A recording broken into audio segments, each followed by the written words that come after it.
CM Revanth రెడ్డిపై DGP ఆఫీసులో BRS ఫిర్యాదు చేసింది. బీఆర్ఎస్ దిమ్మెలు కూల్చాలన్న కామెంట్స్ పై చర్యలు తీసుకోవాలని కంప్లైంట్ ఇచ్చింది. ప్రజల మధ్య విద్వేషాలు రెచ్చగొట్టేలా ముఖ్యమంత్రి ప్రవర్తిస్తున్నారని, తక్షణమే ఆయనపై చర్యలు తీసుకోవాలని ఎమ్మెల్సీ దాసోజు శ్రవణ్ కోరారు. రేవంత్ రెడ్డి శరీరం కాంగ్రెస్ది, ఆత్మ టీడీపీది అంటూ విమర్శించారు దాసోజు శ్రవణ్. తెలంగాణలో టీడీపీని బొంద పెట్టిందే రేవంత్ రెడ్డి అని ఆరోపించారు. ఇక వేరుకుంపటి పెట్టే ఆలోచనలో భాగంగానే బీజేపీ టీడీపీతో రేవంత్ చీకటి రాజకీయం చేస్తున్నారంటూ విమర్శలు చేశారు. గొప్ప నిర్మాణాలు రేపటి భవిష్యత్ తెలంగాణ అనుభవించడానికి గొప్ప సౌధాలు నిర్మించడానికే నీకు ఆ గొప్ప విజన్ లేదు. ఉన్నాయి కూలగొట్టడానికే నీకే ఓడించింది అధికారం. అలా ఎన్నికల సభలలో చెప్పిపోయినావా? సిరిసిల్ల సభలో చెప్పినావా మీ జిల్లా తీసేస్తారే పని? వనపర్తి సభలో చెప్పినావా రేపు మీ జిల్లా తీసేస్తాం మేము గెలిచినా? కానీ నాలుకకు వస్తారు ప్రజలు. జిల్లాల జోలికి వస్తే ఈ ప్రభుత్వం యొక్క నాలుకలకు వస్తారు. తమాషాగా ఉందా?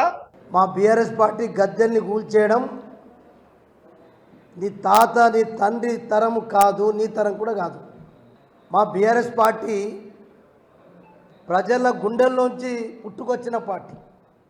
మాది సంస్కారవంతమైనటువంటి పార్టీ, మాది ఉద్యమ పార్టీ. నువ్వు గద్దెలను కూల్చోమని చెప్పినావు కదా, నీ కుర్చీనే ఖాళీ చేసేటటువంటి సంస్కారవంతులు మా పార్టీలో ఉన్నారు. పక్కా నీ కుర్చీ మాత్రం ఖాళీ చేయగలుగుతాం.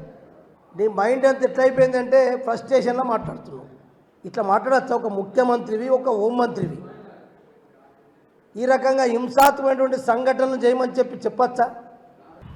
ఏ దిమ్మె దగ్గర నిలబడి రేవంత్ రెడ్డి తన రాజకీయ ప్రస్థానాన్ని మొదలుపెట్టిండో అది బీఆర్ఎస్ దిమ్మె దగ్గర. ఆ దిమ్మని కూల్చమని వాళ్ళు అంటా ఉన్నావు.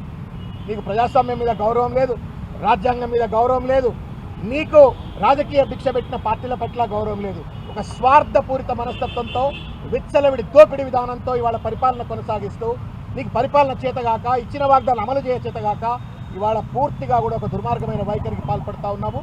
ఎట్టి పరిస్థితుల్లో మేము పోలీసు వారికి విజ్ఞప్తి చేస్తూ ఉన్నాం, దయచేసి ఏ సూత్రంతో ఏ న్యాయంతో తలసాని శ్రీనివాస్ యాదవ్ గారి పైన కేసు పెట్టినరో అదే సూత్రంతో అదే న్యాయంతో రేవంత్ రెడ్డి గారి పైన కూడా కేసు పెట్టాలని చెప్పని కోరుతా ఉన్నాం.